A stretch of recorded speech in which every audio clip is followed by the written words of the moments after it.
Hey everybody, welcome to Good Packer Nation Morning. And today it's Wednesday, we're going to jump in with both feet on this big upcoming game on Sunday against the Detroit Lions. So you're not going to want to miss this one. We are going to talk about the offense, the defense. We're going to kind of take a look at what the Detroit Lions have been able to do and where we think their weaknesses are. Of course, sprinkled in, we're going to talk a little bit about the offensive woes that the Packers have seen kind of carry over since the 2015 season. So stay with us. Check it out. Good Packer Nation Morning.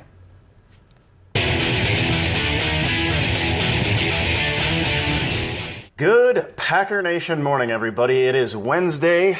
It's hump day. Getting ready to turn the corner and begin to call this week into a close and get into the weekend where we can watch some more Packers football. So we're going to talk about some Packers football today. Let me know who you are and where you're coming at me from, and we will do some Packer Nation roll call as we get ready to talk a little Detroit Lions. Packers versus Lions coming up on Sunday. We finally get a Sunday afternoon game, so all of you, like I said yesterday, be rushing home from church. I know. Hey there, Sean is on. MJ, good to see you again there, boys. Belinda and Hector is back. Grayson? All right. Tucson Zhang, good to see you, man. Michael and FAX Snow. Jeff Lee from Fresno, California. Man. Tommy and Joey and Mike. Trent is back. All right, provider of the precious. I got it on my finger today. I couldn't resist. Because yesterday I wore like Detroit Lions colors accidentally. So today I am making up for it all. I am decked out in Packer paraphernalia. I got all the stuff on the wall behind me. Packers got a big matchup coming up. This is an important game. Because, number one, we've already dropped a division game, losing to the Minnesota Vikings. But it's time to put that one in the rearview mirror because it's not going to do any good at this point. Of course, we will refer back to it because, as Coach McCarthy has said, they're going to look at the film and they have a plan moving forward and they know what they have to do. One of my questions today at the end of the show is going to be, what are those adjustments going to be? Are we going to see a different offense? Are we going to see any changes on defense? Let's talk. Detroit lost to the Tennessee Titans 15-16. This was an interesting game for a lot of reasons. Detroit's defense, since they lost Ndamukong Suh, they have seemed to lose to some extent their ability to get to the quarterback. They still have Lodi Nada, Ezekiel Ansah, and then the two walkers, I think, that start at the, left guard or left end and tackle positions. During the Titans game, these guys did not accomplish one sack, I do not believe, in this game. Yeah, I don't think there was a sack. Maybe one. At any rate, they are not the dominant force that they used to be. Of course, we got to watch out for Lodi Nada, but they were also run on up the middle. That I think there's some opportunity for us to get back on track with the running game in this game. We saw last week that we really need to get Eddie Lacy some more carries. And it has more to do with more than just the fact that we had less snaps of the ball. We had James Starks out on the field way too long. Let's sprinkle Starks in and give people a heavy dose of Eddie Lacy is what I'd like to see coming up against the Detroit Lions. And I think we'll have some success in the running game. DeMarco Murray, the guy's a good running back, but he had like a 67-yard run. He had most of his yardage in one run right off the right side A-gap. If we can begin to get Eddie Lacy going, we're going to see a lot of things start to click into place. And I had a comment come in that, really it was very sort of simplistic. It's really simple. It's easy. All we need to do is just throw the ball to Eddie Lacy out of the backfield. And that's a great idea, but you aren't going to have success play action throwing on a bubble screen and stuff like this until you get the run game going. We've got to make sure teams and defenses have to commit to the run. And what's the deal? Somebody's asking about the deal with Spiller. We should probably talk about that later, but I think I'll jump in. I haven't heard anything as of right now. I don't think it makes squat of difference, to be quite honest. I don't think our problem right now is not a personnel problem. What we have is an offense that's either one of two things, all right? So I'm going to comment on the offense again. This is my comment. This is my take. We have an offense that's one of two things. Either this offense has got the right personnel and they truly just haven't clicked quite yet, and they're going to in time, which I think is what's going to happen. I said this yesterday. Or we have an offense that just plain doesn't have the right folks out on the field somehow. Whether that be we're putting the wrong people in at the wrong times. We've got James Starks on the field too much. Whatever it may be. And I know I also had the comment, somebody was just, I don't know who it was, but just so mad at me because I didn't blame everything on the coaches. Well, okay, the coaches, I've made comments about McCarthy and especially putting James Starks in for an entire quarter. But this team, to my mind, is exactly kind of what we see. It's hard not to have deja vu all over again with this team because we saw them last year. But I believe we have the personnel to get it done. And that's why, to my mind, I could care less what we do with C.J. Spiller. He's a coulda, shoulda, woulda. He's too often injured. He's been in the league long enough to show what he's going to be able to do or not be able to do, and he hasn't been able to do anything. So I believe that the C.J. Spiller thing doesn't mean squat for how we move forward. We've got Eddie Lacy is fantastic out of the backfield. We've seen him catch passes. We need to get him going in the ground game, and then that whole thing's going to open up. That play action is going to open up. Him, chipping a runner, chipping a free runner, and then taking the ball out of the backfield is really going to click for us. And that's my point. We'll get to as far as my overall analysis of the Detroit game. All right, maybe I'll jump to that, and then we'll go back and talk about Detroit since we're talking about our Packer offense and what we might need to do. My overall thoughts on this Detroit game is we just need to go out and play our game. We need to make some adjustments. We need to start getting the ball out faster. We need to start playing West Coast offense like a West Coast offense is supposed to be played. Keep matriculating the ball down the field. That's what we need to do. If we get our tight ends involved, we got our tight ends involved in the second half against the Vikings. We saw success. And if we get Eddie Lacy involved, I see, Chrissy is making the same comment here. And if we get Eddie Lacy involved early, like everything is going to open up for us. But we do have some issues right now. I think we are kind of this shot play offense. And the problem with that is always it's higher risk, higher reward. We could drop a 50 burger on somebody. Or we could play a more traditional West Coast offense, play the odds a little bit better, get some people open underneath, and we could see success in that regard. I think that's what we need to move to now and then go to the shot plays later on. So we'll see. That's my take on that. I think this offense can be fine because look at the players we've got on the field. We've got Aaron Rodgers running the show. We've got an offensive line that for the changes that were made has been doing a relatively good job. We gave up too many sacks last week, but that was against a very good defense. I think we'll be fine against Detroit. We've got a couple of running backs. We've got Eddie Lacy who can go out. He's built to pound the ball.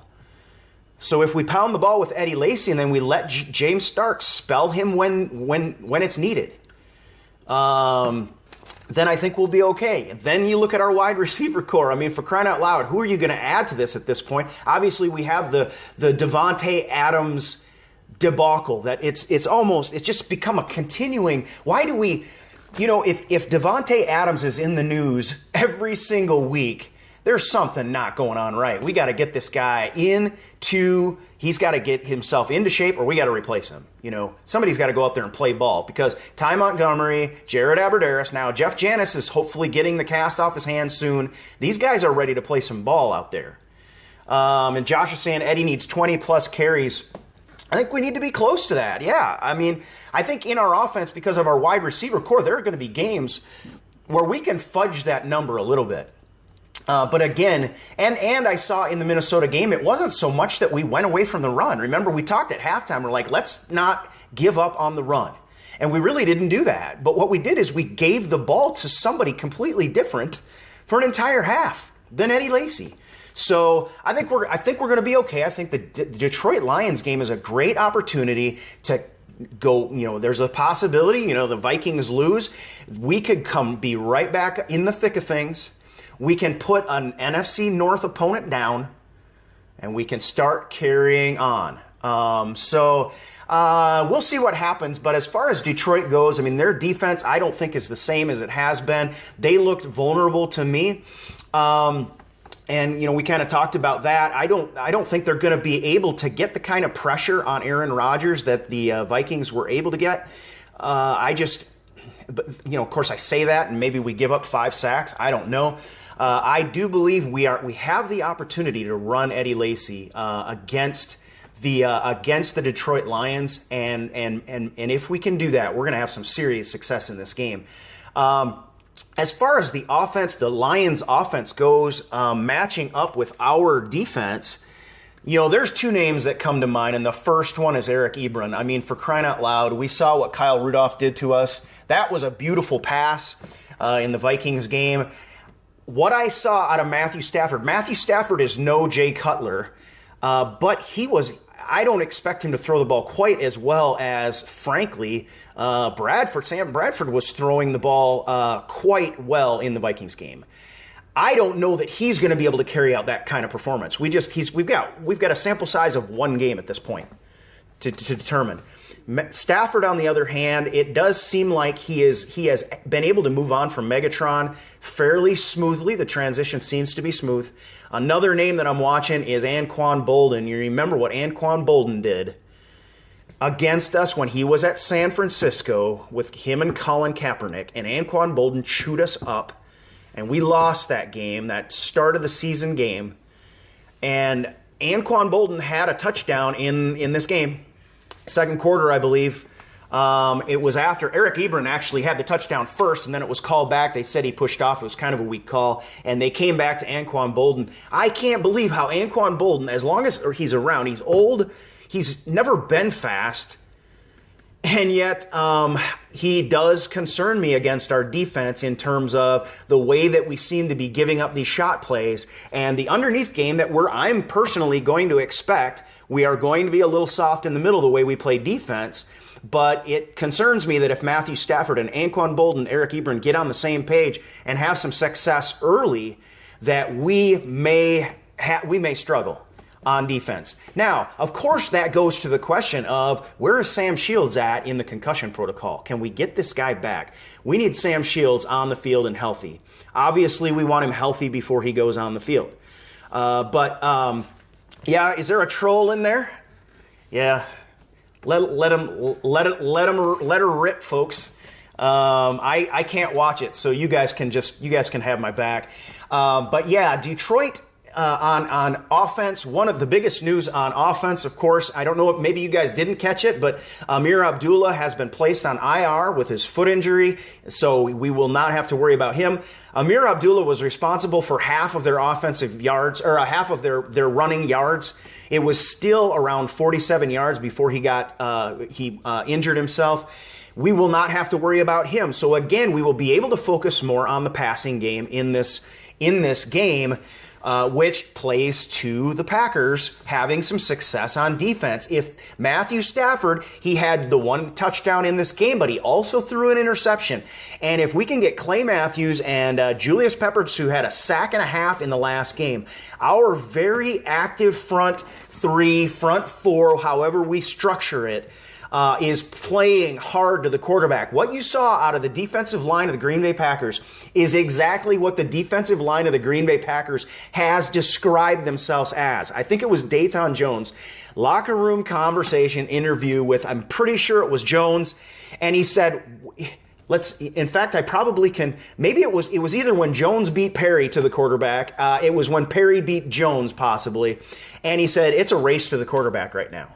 And that's what we saw in the Vikings game as well. This is a race to the quarterback. Sam Bradford was able to throw over that pressure, and he did you got to take your hat off to the guy. He did a good job, was able to do enough, but our defense still held the Vikings below 20 points. If we do that, we should be winning games, folks. And I think our defensive line will have that success. Matthew Stafford, might be sort of a good corresponding comparison to Bradford. So we'll see what happens, but I think our defense is going to have success in this game. And we do have to make sure and be careful of Eric Ebron, but I think we'll be all right. Offense, on the other hand, I'm kind of in this wait and see approach. And here's my question. Mike McCarthy got on and in no uncertain terms said, we have a plan and we know what we need to do. Now, of course, he can't outline that. He's not going to outline that. So we have to speculate on that. So right now, if you guys want, you can speculate on what you think our offensive, in particular our offensive adjustments, will be moving forward in the game against Detroit. You can say it in terms of what you think we need to do or what you predict McCarthy has in mind, either one. Let me know what you think. Virginia is calling for more creative play calling. Now, by more creative, one thing I am hoping we can be less creative about is Randall Cobb in the backfield. I would like us to not have to have Randall Cobb in the backfield as much in this game. Monica says, pink shirt. Hey, we have said now, Monica, it is Heather Red. So corrections need to be made. We watched the tape, we did the cut up, and we said Heather Red, okay? Because otherwise I would have to cry myself to sleep on my pillow each night. Here's what I think about the offense, and you guys probably already know this for the most part. In terms of this game, we need to play our game. We need to play the game that our team is made, custom built to play. Yes, Aaron Rodgers is great at extending plays, but he's also great at picking apart pressure packages. Let's throw over the pressure package. Let's run the ball for a change. Let's take advantage. I see an opportunity when if we can run the ball, then play action is going to start to open up for us. I do see the possibility of running Eddie Lacy up the middle through the A gaps. At times, I believe the Detroit's defensive tackles split a little bit too wide. I think we can have success up the middle. They can get a little bit soft up the middle. Plus, now that we have a few games under J.C. Tretter and Lane Taylor's belt, and we've seen that they perform pretty well, then I think we can block Eddie Lacy up and get the job done. All right, so I'm going to stop for some coffee. But here's the deal: we've got to clean up the offensive miscues. We've got to communicate properly. We've seen an offense that has yet to have a game where they haven't had to use timeouts. Haven't had problems, communication problems. And that, to me, is one of the reasons I still think this offense may be fine and needs to just have more time to get in sync. Now, I'm not, and that sounds like an excuse. I'm not making an excuse for him because, frankly, I don't like, like I said, I'm feeling this deja vu on this offense again from last season. So I'm not happy about that. Do I drink black coffee? Oh, absolutely. Yeah. Once in a great while, I think I mentioned in the fall, once in a while, I used to work at a lodge up on Laurel Fort, up on the Appalachian Trail. And there the coffee was so bad that I would put creamer in it. So once in a while in the fall, I'm kind of feeling like I used to when I was working at the lodge, loving the fall. I will put a little bit of creamer in my coffee. Let me get rid of that. I don't know if you guys see that. I don't think so. But people, I'm getting messages, posts, and things coming in. So I do editorial work also on the side. So that's what's coming in. But yes, I drink my coffee black almost all the time.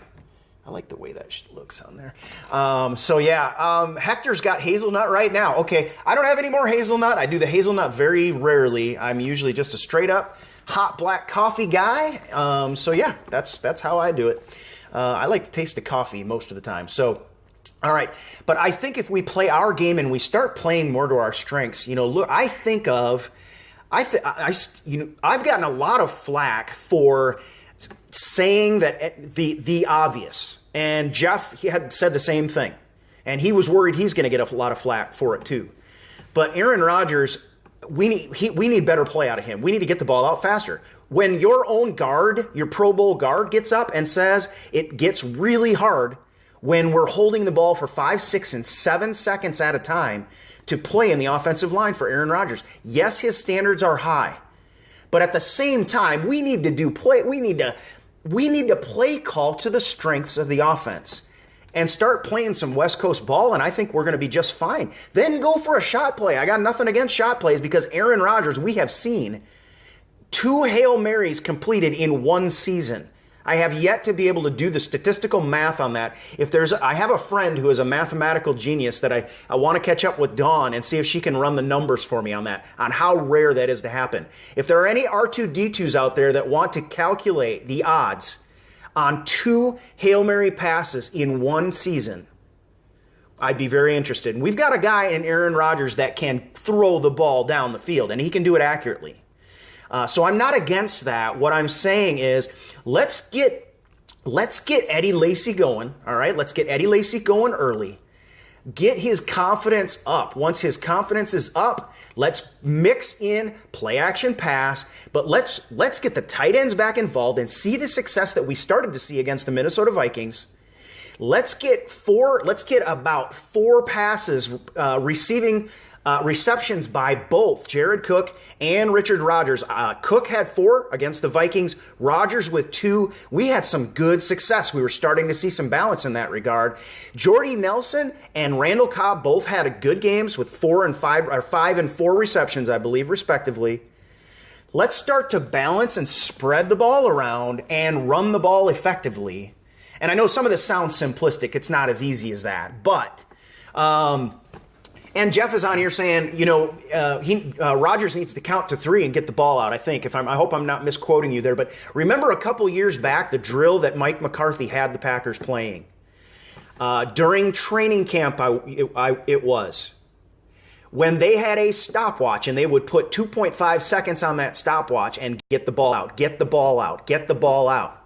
If I had just one motto for this game, it's get the ball out. 4 words.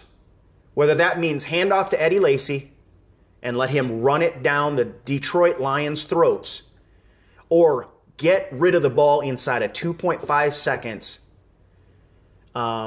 That's pretty much my summary of what we've got to do in this game. If you want to really vastly generalize, which, of course, it must really get under the craw of any of those coaches out there if they ever catch this show, because they're watching all these sets. They're making adjustments all the time. So is Aaron Rodgers out on the field. Yes, we are going to have to make adjustments on the field because we know as soon as you start pounding the ball, they're going to drop a guy in. They're going to drop a safety into the box, et cetera, et cetera, et cetera. But my goodness. And Edward's saying, or roll Aaron Rodgers out. Aaron Rodgers throws on the run as well as anybody in the league. However, you need to keep in mind this, okay? Remember, we learned this last year. Defenses are structuring their defense and coaching their defenses to keep Aaron Rodgers from being able to roll out. And this is the very reason. What we saw against the Minnesota Vikings is the very reason. Okay, what they are coaching their guys to do is to compress the pocket in a very parallel world for the tackles not to get too deep. I mean, yeah, for the ends not to get too deep, or tackles, depending on which defense it is. Okay, if you get too deep, Aaron Rodgers, they're trying to compress very carefully that pocket for Aaron Rodgers. Now, Aaron Rodgers dances around in a pocket as well as anybody in the league too. But defenses have seen that if they can limit him rolling out, they can have success against Aaron Rodgers. And so that's what they're going to try. And I would expect the Detroit defense to try to do exactly the same thing.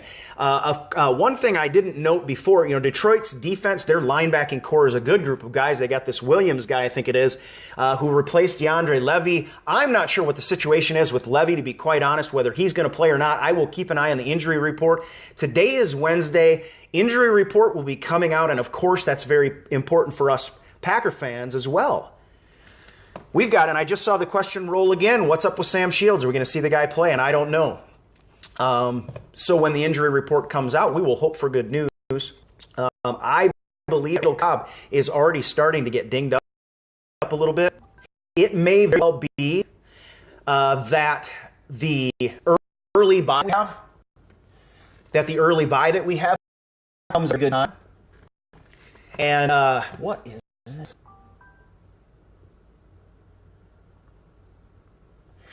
Sorry about that. Many, many messages stacked upon one another. So it may be that the early bye week actually comes in handy. Remember, we talked about that before the season began, and I think it was Vic Ketchman that mentioned it first. If you can predict when the injuries will occur, I can predict when the best time for the bye week is. So again, we may be thankful for the bye week after this game, and we'll see how that goes. But at any rate, I really, okay, and we haven't had much interaction in this show yet. I mean, I've been trying to pay a little bit of attention. LB still thinks the bye is too early. I think I'm going to be happier with it than I thought I would be at the beginning of the year, because I agree with you. I like the bye to be, I think week 8 is the latest they can put it. I like it to be as late as possible. But again, I think I'm going to be more thankful for it than expected.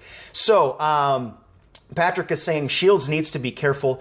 He's going to get out there and play hopefully this week, because if he can't this week, then of course we may have, we have the bye week, so he'll be back, I would expect, after that, or else this is a very serious thing that we're looking at that point.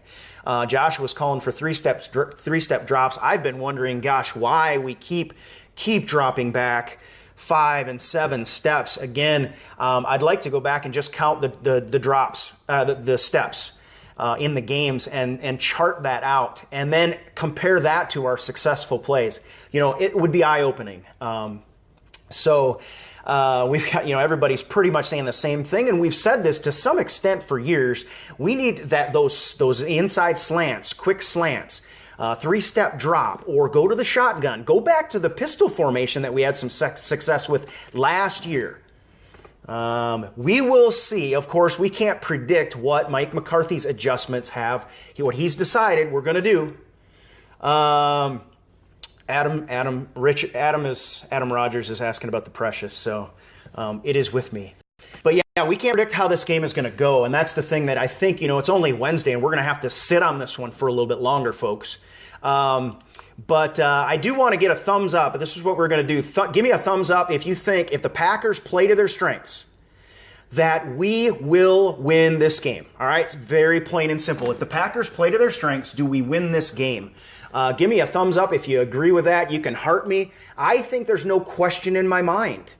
If we just get back to playing the strengths of the personnel that our offense has on the field, that we will be okay. Now, I think it's going to be important to get Sam Shields back as soon as possible. I'm not sure what the situation is with Clay Matthews. He got dinged up, it looked like. We'll see if he shows up, if he's participating this week or not. But basically, this Packer team just needs to get out there and play to its strengths. All it takes for our offense is one good game to get in sync. If that, in fact, I'm making assumptions here, because I am saying, I'm drawing my line in the sand as far as what's wrong. And that, to me, is we've just got to get ourselves in sync. And that's what, Rodgers did say. We haven't quite hit our stride. We haven't hit our rhythm, is the word he used. Okay? Well, now's the time. And Detroit is the team, is what I'm saying. So I'm going to close it with that. Now's the time. Detroit is the team. Let's get back. Let's get the rhythm of this offense going, because our defense is doing enough. And you can thumbs up me if you agree with that statement. And I think many people in Packer Nation have been reflecting that. And we'll see. All right, I've got some other stuff up here, just random notes that I made. One thing that I do want to note about this Detroit team that will be no surprise for Packer fans is they are just as undisciplined as they have been for years. Doesn't matter what coaching staff they bring in. It didn't matter that Ndamukong Suh left the organization. The Detroit Lions are still as undisciplined as they have ever been. They had five penalties for 78 yards worth of free offense for the Tennessee Titans. And this game was close, 15-16, a 1-point game, guys. The only reason Tennessee, and they ended up winning the game, but the only reason it was that close is probably because Tennessee had 7 penalties for 138 yards. That's like a football field and a half almost. So yes, the Detroit Lions are just as undisciplined as they've ever been, and that is a big part of the reason I think and it becomes an opportunity for the Packers, who we did a few things that were uncharacteristic. Characteristically, we are a very disciplined team. But we saw against the Vikings, we saw emotional errors where J.C. Treader goes up, gets an unsportsmanlike conduct. Again, I have nothing against that penalty because he was protecting Aaron Rodgers, our franchise quarterback, okay? Just see it as it is, right? We saw miscommunication. We saw too many penalties, et cetera, et cetera. If we play our game again and they play their game, historically, a very undisciplined team and an emotionally driven team, we have an opportunity to make a statement and get in rhythm in this game. So let's pound the rock. Let's throw them quick slants. Let's throw those passes out of the backfield to Eddie Lacy and James Starks. I'm not pulling James Starks from this team by any stretch of the imagination, but let's let a little bit more of this ride on those broad shoulders of our P90X factor Eddie Lacy. That's what I'm going to call Eddie Lacy, all right? How about this, the P90X factor? That's what I'm calling him from now on, all right? I'm totally coining that phrase. Spread it around like wildfire. The P90X factor is Eddie Lacy, and I truly believe that could be the P90X factor in this game, all right? So, folks, I am going to close this show with that because I want to make sure this is positive because I love this team. Heart me if you love the Green Bay Packers. That will never, ever change. Never change. Okay? Heart me if you love your Green Bay Packers. It doesn't mean we might not get upset. It was Elie Wiesel who said that the opposite of love is not hate. The opposite of love is indifference. So when we get a little ticked off, it just means we love them. We want to see these guys perform to their strengths and kick some ever-loving tail out there. We want to see them kick the cuss out of somebody every time they hit the field, right? Kick the cuss out of the Detroit Lions is exactly what we're going to do because we love our Packers. We know they're capable of getting the ring. And it's time to start doing it, folks. We are 1-1, man. The sky is not falling, but there is no time to waste in the NFC North, especially the way our schedule lays out. A big win against the Detroit Lions, and I think it's coming, folks. All right, well, I'm going to let you go with that. Thank you so much for watching the show today. I have fun talking to you, interacting with you guys. Thank you. I'm going to go back and see if I can figure out who the troll was and what they were doing because I, frankly, didn't see whatever you're trying to do, dude. Congratulations. You utterly failed. I didn't even see what you were talking about, much less do any of us care. So enjoy wasting your time on here. It's really comical to see you guys get on here. And feel free to put up an angry face for our troll this show. It's more attention than you deserve, my friend. But yeah, thanks a lot for wasting your time. Hey, have a good day, guys. Thanks for watching. If you're watching this on YouTube, I'd appreciate it if you subscribe to the channel. And we're going to try and do more and more with YouTube as we go along this year. So have a great day, all you Packer people out there. It's Wednesday. Tomorrow's football comes back in the evening. And then you're rolling into a weekend with more Packer football and a big Packer win. Have a great day, guys. Take it easy.